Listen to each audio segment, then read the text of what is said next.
In questo video andiamo ad analizzare lo stato di usura generale della mia Yamaha Tenere 700 World Raid dopo 63.000 km, di cui circa la metà fatta in off-road e con carburanti spesso anche di scarsa qualità. Apriremo il motore per controllarne le varie parti, verificheremo anche tutta la parte ciclistica per vedere come i 38.000 km di viaggio e di scarsa manutenzione hanno inciso sulla durata dei componenti. Via l'albero motore. 60.000 km, 3 anni di vita con benzine anche terribili, anche 80 ottane, 85, su un motore CP2 in giro per oltre 20 paesi vissuti in questo mondo, anzi più di 20, con lei, la mia Tenere 700 World Raid 2023. 2023, siamo 2026, lei oggi ha 3 anni di vita, 3 anni in mio possesso. E credo che innanzitutto sia la scelta migliore in tema motociclistico della mia vita, perché io non ho mai tenuto una moto più di un anno, lei è 3 anni che ce l'ho e ancora mi fa battere il cuore, quindi sicuramente lei è stata un'ottima scelta, ma lo sarà stato anche il motore? Quello è quello che andremo a scoprire nel video di oggi. Video tecnico, prendetevi popcorn, sedetevi comodi, perché vedrete il cuore pulsante della Tenere aperto completamente su un banco con 2 tecnici che ve lo spiegheranno e vi spiegheranno lo stato di usura. Non c'è trucco, non c'è inganno, non vi nasconderò nulla di quello che abbiamo trovato. I video ve li metto quasi completamente integrali e andiamo a scoprire nel dettaglio che cosa è stato fatto a questa moto. Questo video inizia nella sede italiana di Yamaha con Fabio e Giacomo che attendevano di prendersi cura della mia Tenere. Questo sarà il video più interessante che vedrete sulla Tenere 700. Dopo 62.000 km, questa è la sede di Yamaha Italia e noi siamo arrivati per aprire, per verificare lo stato di usura della moto. Buongiorno. Buongiorno, benvenuto. Grazie. Io te la consegno, te la lascio nelle tue mani. Oppa, te la lascio nelle tue mani e iniziamo a vedere di che cosa ha bisogno questa piccola moto. Arrivata, messa sul ponte, la prima cosa che siamo andati a fare è innanzitutto spogliarla. Via tutti gli accessori, borse, portaborse, paracarene, paracoppa, per lasciarla il più nuda possibile. Ciao a tutti, Fabio e Giacomo. Ciao. Al lavoro sulla Tenere World Raid. In 10 minuti avete già aperto completamente la moto.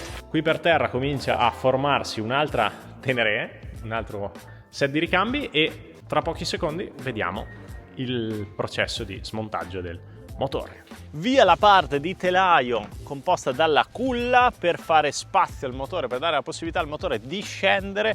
Smontate tutta la parte di corpo farfallato e airbox sconnesso dal motore, via un po' di cablaggi elettrici, via tutta la parte di acqua e olio con lo smontaggio del radiatore anteriore e poi è finalmente pronto il momento per calare il motore, come si dice, per toglierlo dalla moto. Dopo 12.000 km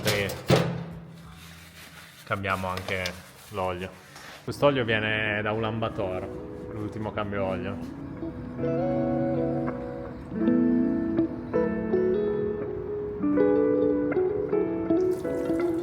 Via liquidi.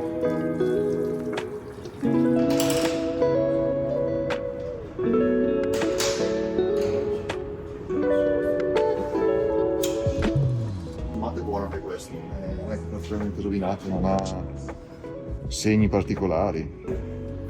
Ho fatto 60.000 km anche con sassi e terra, direi che è buono. Ci tengo a fare un piccolo messaggio: guardare Fabio e Giacomo lavorare è bellissimo, sono veloci, precisi, metodici, vanno diritti al punto, ogni bullone ha la sua coppia, ogni passaggio ha un ordine. Io avevo completa fiducia nella loro capacità e quando sei lì davanti a un motore della moto che ha attraversato mezzo mondo, la fiducia penso sia la cosa più importante. A livello di ricambi cosa abbiamo preparato preventivamente?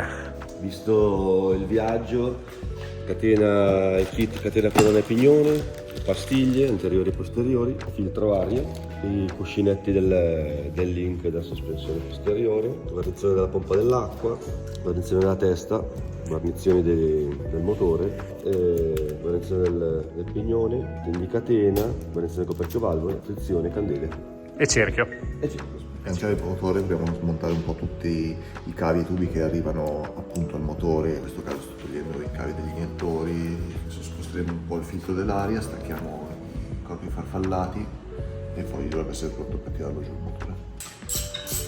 È arrivato il momento. Sta per essere rimosso. Aspetta, ma che ho dietro lo sfiato. Sì, sto alzando un pochino per guarda, io dietro sotto.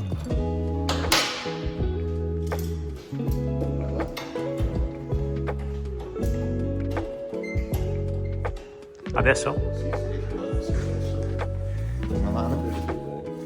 Vai. Vado? Sì.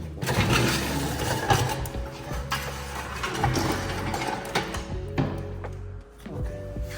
Motore giù. Il motore è giù. Sono pronto.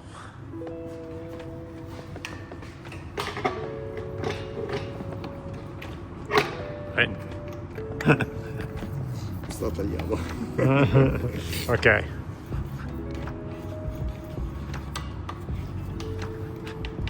Grazie. Perfetto, il motore è giù. Eccolo qua. Questo bel bambino è ancora caldo. Siete stati talmente veloci che è ancora caldo. Quasi. Sembra quasi che sappiate quello che state facendo. Quindi come si procede ora? Iniziamo a rimuovere le bobine, i coperchi laterali, il coperchio valvole, tendicatena, albriacam, testa, eccetera. Ma molti di voi si potrebbero chiedere, ma perché aprire un motore che funziona? Beh, qua non si tratta solo di manutenzione, un po' è anche la volontà di scoprire, dopo tutti questi chilometri, cosa era successo dentro questo motore, come questo viaggio, comunque in parte anche gravoso, hanno inciso sulla vita di questo motore. La fase la sto controllando con questi due indicatori per vedere se era in fase, corretto? Questi due? Sì. Tre in realtà. Sì, no, questo e questo. La I sta per intake. Ah, intake, vabbè, però non c'è. In questo caso non c'è perché c'è il decompressore. Questo è il decompressore delle valvole. Automatico, sì. Quando metti in moto mi si espande e fa sì che l'alzavalvola rientra. Questo. Ah, ok. Più schiaccia la valvola, perde un pochino di compressione per far sì che il motore parte senza fatica. Tendicatena.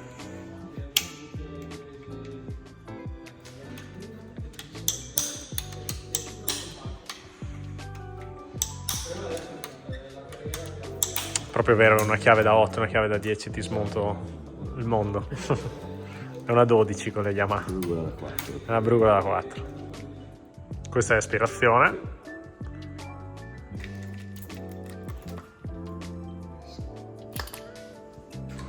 Queste viti poi verranno cambiate? Oh. Sì, seguiamo tutta la procedura che viene fornita sul manuale. Ci sono alcuni viti che vanno cambiati, alcune no. Comunque tutto quello che va sostituito da manuale verrà sostituito. Via benissimo.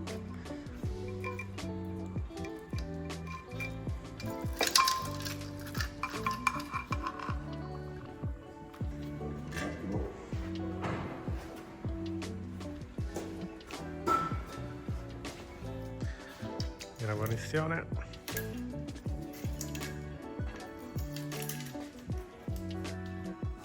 Guardando se ci sono particolari segni di scaldate, mi sembra tutto a posto. Lo vedresti dal cambio colore tipo? Sì, vedi magari il materiale che è leggermente sfaldato. Come è messo? Cosa mi dici?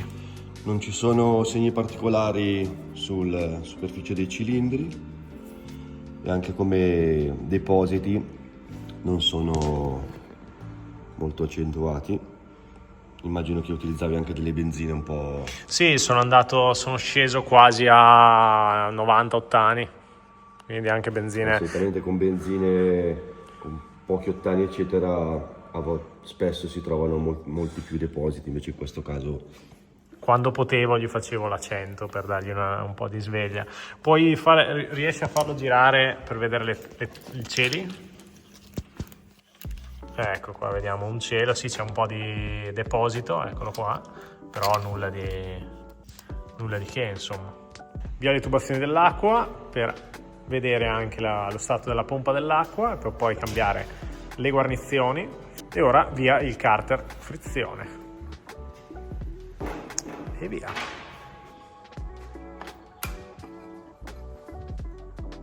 Anche il piatto non ha segni di usura particolare.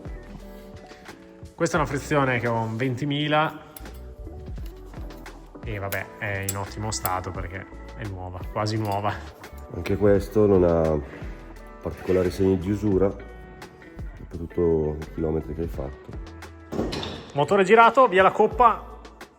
Olè. Comunque non abbiamo ancora trovato Pescante limature. pulito. Pescante, vediamo di mettere a fuoco, eccolo qua. Anche nella coppa non c'è... Ma che bello pulito effettivamente. Non ci sono segni di metallici, cose brutte da vedere. Beh, direi che per ora questo CP2 si sta rivelando per quello che è, ovvero un motore super affidabile. E com'è lavorarci su da meccanico? No, diciamo che è un motore molto semplice, non ha particolari difficoltà. È quasi un piacere lavorarci sopra. È un piacere. E poi viene due cilindri. Ci sono meno roba, meno cose. Meno componenti. Mi stavi dicendo una cosa interessantissima che non lo sapevo. Sì, su tutti i nostri motori Yamaha, come accoppiamento dei due carter, ci sono tutti i numeri, quali viti devi avvitare prima e tutta la sequenza di chiusura. Questo è tutto. Sul carter c'è il numerino, quindi come vedi qua, numero 1, numero 2, numero 3, numero 4, numero 5, numero 6, tutta la sequenza di chiusura. Il pattern di chiusura. Molto interessante. Quindi è il momento di separare i carter? Sì, ci siamo. Eccolo. Io e qua da analizzare hai la parte di bronzine dopo. Di banco, dell'albero, del contralbero.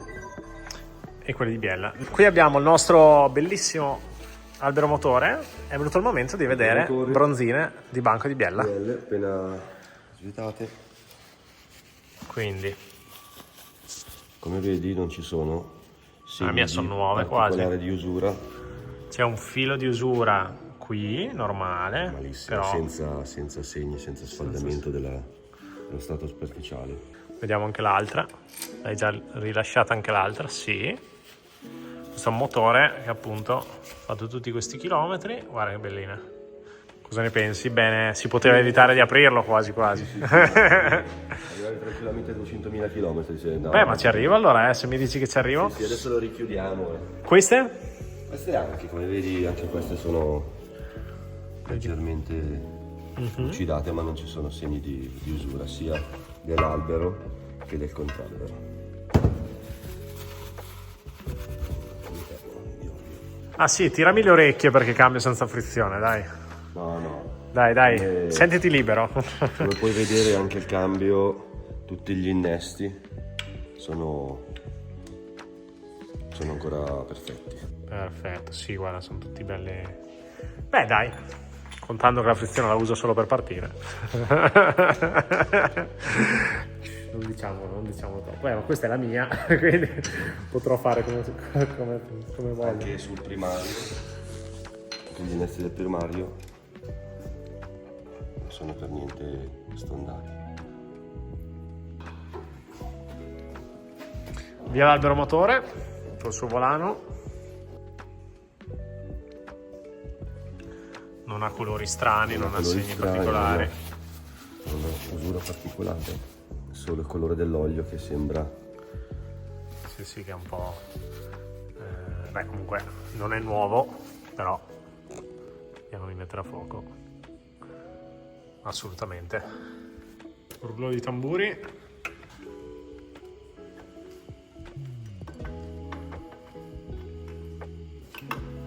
Olè. Questo diventa il tuo nuovo portachiavi. Devi avere una borsetta per portartelo. Non ci sono neanche sui pistoni segni di usura sul mantello, un po' di residuo, come dicevamo all'inizio, è normale. Messo ancora meglio dell'altro.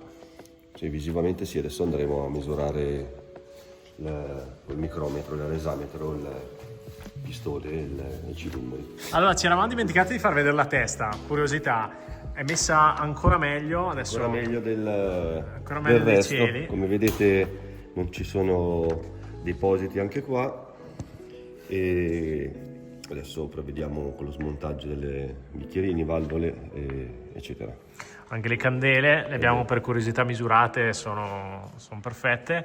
La colorazione è chiara dovuta un po' dalla carburazione magra data dall'antinquinamento, però assolutamente bellina anche la testa. Mi dicevi dei bicchierini? Sì, che i bicchierini non hanno particolari segni di usura né nella superficie superiore né Vedete, sembra quasi che io l'abbia trattata bene la moto. A quel punto ho lasciato la moto. Avanti veloci di 10 giorni per lasciare ai ragazzi il tempo di verificare tutta la parte della ciclistica, chiaramente, verificare misurazioni nel motore tipo l'ovalizzazione dei cilindri o analizzare più nel dettaglio se ci sono state usure particolari, e per lasciare il tempo a loro ovviamente anche di lavorare con calma per fare un lavoro preciso e perfetto. Quindi avanti veloci di 10 giorni arriviamo al momento del ritiro della Ténéré. Sono passate 2 settimane, siamo tornati in Yamaha, sono tornato in Yamaha, tu non te ne sei mai andato? No, io sono sempre qua. Tu sei stato qui a lavorare alla Ténéré, la mia World Raid, che adesso è pronta, giusto? Per altre avventure. Pronta. Cosa siete andati a fare? Allora, noi eravamo rimasti che avevamo smontato il motore, avevamo visto che avevamo smontato il motore, poi una volta aperto io me ne sono andato e voi avete continuato il vostro lavoro. Non solo il motore, siete andati a rimuovere la ciclistica, almeno la parte posteriore, sì, perché l'anteriore la farò io, e avete trovato qualcosina di usurato, dopo tutti i chilometri che ho fatto. Qua sul banco vediamo un po' di dettagli, ne abbiamo altri là, ma quello che mi interessa è capire un po' lo stato di usura generale della moto. Prima cosa, motore. Cosa hai trovato di... Diciamo una normale manutenzione, un po' scarsa visto il tuo lungo viaggio, in alcuni posti dove magari era anche difficile farla, immagino, corretto? Sì, corretto, era abbastanza complesso. Immagino, oltre a trovare il posto dove avere assistenza, magari anche trovare il materiale originale. Recuperare il materiale originale concessionari ufficiali nell'Asia centrale non è semplicissimo. Ho cercato di seguirla il più possibile, però per esempio il gioco valvole, che è una cosa che andrebbe fatta a 40.000, io a 62 non lo avevo ancora fatto. Noi qui abbiamo un po' di dettagli, ovviamente non è tutto, ma abbiamo quello che è stato, diciamo, sostituito, o almeno alcuni dettagli. Tipo inizierei tipo la guarnizione della testa, va cambiata obbligatoriamente, anche insieme a tutte le altre guarnizioni che in questo momento non abbiamo qua perché abbiamo già eliminato. Però abbiamo sostituito tutte le guarnizioni, quelle dei 2 carter, quella di testa, quella della coppa e anche la guarnizione della pompa dell'acqua, che fa sì che l'olio non entri nell'acqua e l'acqua entri nell'olio a sua volta. E i gommini delle valvole, perché anche le valvole sono state quindi tutte controllate e regolate. A livello di gioco, quanto è importante seguire i 40.000, diciamo, di scadenza? Cosa hai trovato che non andava sulla mia? E ho trovato soprattutto le valvole di scarico che erano puntate, nel senso erano fuori tolleranza, molto strette, quindi un gioco di serie che va dai 0,20 e 0,030 mm erano a 8-10. Il manuale dice 40.000, io ho tirato un po' troppo, perché una volta e mezzo quello che dice la fabbrica. Comunque sei arrivato... Comunque a parte che sono arrivato, quelle di scarico leggermente troppo strette, anche quelle di aspirazione un po' meno. Poi mi spiegavi, quella di aspirazione in realtà è un problema leggermente inferiore perché c'è la benzina che raffredda. Scaldandosi meno, diciamo che il gioco, quando la temperatura di esercizio è quella normale, tendono a puntare meno, tendono a ridurre meno il gioco. Invece quelli di scarico, scaldandosi più, riducono tanto il gioco e va sì che la valvola si punta e rischia di bruciarsi o perdere compressione. Poi, dato che avevamo il motore in mano, vedo una catena. Solo per scrupolo? Sì, solo per scrupolo, ormai aveva 65.000 km, la catena abbiamo controllato anche il tendicatena, eccetera. Sì, il tendicatena è nuovo, tant'è che potrebbe essere reinstallato su un'altra moto, però chiaramente nel momento in cui ce l'hai in mano... Si vedeva proprio anche da dove ha lavorato il tendicatena meccanico, che comunque la sua escursione non era arrivato in fondo. Arrivato in fondo, quindi la catena andava avanti ancora per altri 60.000 km. Però vabbè, era aperto di fare dei lunghi viaggi. Sì, certo, una volta che ce l'hai in mano. A livello di bronzine, qui abbiamo le bronzine di banco, giusto? Correggimi se dico bronzine di banco, castronerie, poi le vediamo. Noti, le avevamo già viste in realtà, ma noti qualcosa che non va da queste bronzine? Qualcosa che non va, no, si vede qualche segno un po' più di usura su queste 3 bronzine, perché sono quelle che stanno, diciamo, nel lato inferiore del carter motore rispetto a quel lato superiore, quindi subiscono la compressione del pistone della camera di scoppio, la spinta della combustione sull'albermotore. A sua volta sono leggermente più usurate, però non sono usurate, sono più lucide. Esatto, perché le abbiamo misurate tempo, e la differenza è veramente poco. Ma infatti sentivo che anche il trattamento superficiale, mi dicevi che a volte si nota quando c'è un problema che si scalfiscono, oppure che lo senti proprio... Rimane proprio tipo una buccia d'arancia Esatto, mentre in questo caso no, sono c'è belle, nulla. sono lucide. Stessa cosa hai fatto Stessa cosa quelle del contralbero addirittura non avendo nessuna spinta, ma solo moto di rotazione, come vedete sono nuove. Questo segno è l'olio. Sì, c'è una goccia di olio. Una goccia d'olio, sono perfettamente nuove. Anche in questo caso abbiamo regolato tutti i giochi e abbiamo riportato il motore al centro della tolleranza anche come bronzine di banco e di contralbero. Mi hai cambiato anche i pistoni, sì, che li avevamo già visti nel momento in cui li hai smontato. Perché siete andati a sostituirla? Perché in realtà mi dicevi assolutamente intolleranza e usure o righe non ce ne sono. Sì, anche in questo caso, avendo pulito la superficie dei cilindri, abbiamo voluto sostituire i pistoni con dei pistoni nuovi e delle fasce nuove, così si riassesta tutto insieme e sei pronto ancora per un altro viaggio, un altro rodaggio. Quindi devo fare il rodaggio adesso. La moto dal concessionario, quindi rifai il rodaggio, non tanto per le bronzine, che comunque serve relativamente, perché comunque l'olio eccetera fa da cuscinetto tra l'albermotore e la bronzina, ma soprattutto per le fasce che devono riassestarsi sui cilindri, che comunque sono stati puliti, proprio una pulizia. Mi facevi notare un aspetto interessante che in video non si noterà, però se proviamo, mi dicevi che la seconda fascia in realtà è conica e si nota, non so, in video non si noterà mai, come in realtà l'usura non è stata usurata tutta la fascia. No, sta ancora lavorando la parte inferiore. Esatto, sta ancora lavorando la parte inferiore, la parte quindi superiore non si era ancora completamente assestata, c'era ancora margine, cioè potevi continuare a Infatti ti posso dire, questo è sintomo del fatto che io in 63.000 km non ho mai aggiunto un grammo d'olio, perché qua chiaramente l'olio andrebbe a bruciarsi. Corretto. Io non ho mai aggiunto neanche 100 grammi di olio tra un tagliando e l'altro di 10.000 km. Lo spinotto a sua volta, perché cambiando il pistone abbiamo cambiato anche lo spinotto, le bielle no, solo le viti, perché comunque vanno cambiate a ogni manutenzione. Ogni volta che vanno smontate le viti delle bielle bisogna sostituirle. Poi abbiamo qui una frizione, che in realtà anche questa non ha segni particolari o colorazioni particolari. Usata, questa ha 25 adesso, però non ha preso colorazioni viola o bruciature sul metallo. Per chi non l'ha mai vista, questi due dischi più scuri sono uno il primo disco del pacco e uno l'ultimo, quindi magari qualcuno può pensare che qualche disco è nero, ma invece no, sono fatti apposta così, perché lavorano sono dischi superficie d'attrito e materiale più morbido, perché va a lavorare col piatto spingidisco e il mozzetto della frizione, quindi per evitare l'usura dei componenti più costosi, che sono il piatto e il mozzetto, si preferisce utilizzare un disco più morbido sia all'inizio che alla fine, per evitare l'usura dell'alluminio rispetto al disco, che uno può cambiarlo tranquillamente durante la manutenzione della moto.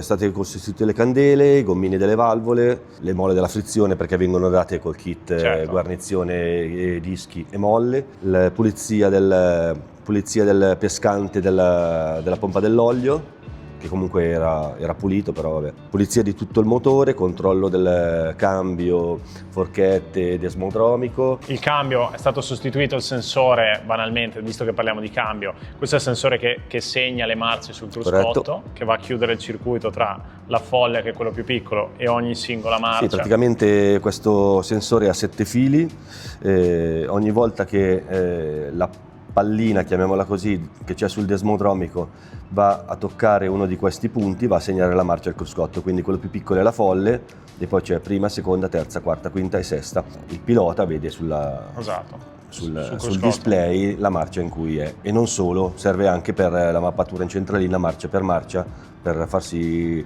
ok. gestisce l'anticipo. Io dopo in Afghanistan mi ricordo esattamente il momento, quando e dove, su una salita sabbiosa a Bamiyan, vicino a Bamiyan, ero caduto, o meglio, stavo cadendo, ho fatto di tutto per tenerla su, probabilmente ho pizzicato su un sasso qualcosa, non so dove, però nel momento in cui l'ho rialzata non è più andato, però questo era dovuto a una caduta, quasi caduta, avevo pizzicato probabilmente il cablaggio in qualche modo, no? Tipo il liquido freni, mi hai detto che nella parte posteriore c'era dentro la polvere, ghiaia. c'era la ghiaia dentro, La ghiaia no, il c'era liquido la freni. sabbia. E quello è molto importante non solo perché assorbe l'acqua, perché è igroscopico, ma anche perché queste moto dotate di ABS chiaramente dopo c'è una pompa e rischi di danneggiare la pompa, giusto? Rischi che dopo 4, 6, 8 anni si blocca la pompa, non è revisionabile e bisogna spendere parecchi soldi, Esatto. molti di più rispetto a quello Rispetto a un litro d'olio che cambia ogni che 2 anni. cambia ogni 2 anni. Qui vediamo la parte ciclistica invece, siamo passati dal motore alla parte ciclistica, che da parte mia è stata un po' trascurata, e questo me ne prendo le colpe. Qui innanzitutto partiamo da un cerchio con la camera d'aria attaccata, perché la camera d'aria si è fusa al cerchio, ma il cerchio in realtà aveva un problema che avete visto sul cuscinetto. Anche qua l'ho un po' trascurato, perché il cuscinetto originale dopo 40.000 km, 45, con tutto lo sporco che aveva preso, con tutta la strada che avevo fatto, forse dovevo cambiarlo prima. Qui sono arrivato a grippare il cuscinetto, farlo girare e a rovinare il cerchio. Questo è il cuscinetto che c'era dentro in questo momento, vedete che nel momento in cui l'abbiamo appena toccato sono saltate fuori tutte le sfere. Questo tra l'altro era un cuscinetto di qualità misera, perché questo ho trovato in Mongolia, però è stato ripristinato. È stato ripristinato, in realtà è stato sostituito il cerchio, Sì. andrebbe cambiato tutto il mozzo e anche il disco freno mi hai cambiato, quindi la parte posteriore è come nuova. Catena, corona e pignone, che li vediamo qui. Pignone anche questo. Questo pignone ormai non è più un pignone, è una spirale. Una stellina ninja. Una stella, sì, uno shuriken. Questo a 40.000 km, era ora di andare a sostituirlo. Corona con i parastrappi, che in realtà andavano bene, ma appunto vengono, penso, forniti con la ruota, col kit ruota. Pastiglie freno anteriori e posteriori, mi dicevi che erano un po' vetrificate. Sì, le pastiglie anteriori molto vetrificate, anche quelle posteriori, un po' dovuto anche alla sabbia, un po' comunque al tuo viaggio, al surriscaldamento del... Sì, un po' insomma all'intemperie, poi non so, magari un lavaggio, qualcosa che comunque sostituite pastiglie anteriori e posteriori. Arriviamo al leveraggio. Come sapete, io ho avuto un po' di difficoltà nel reparto sospensioni durante questo viaggio.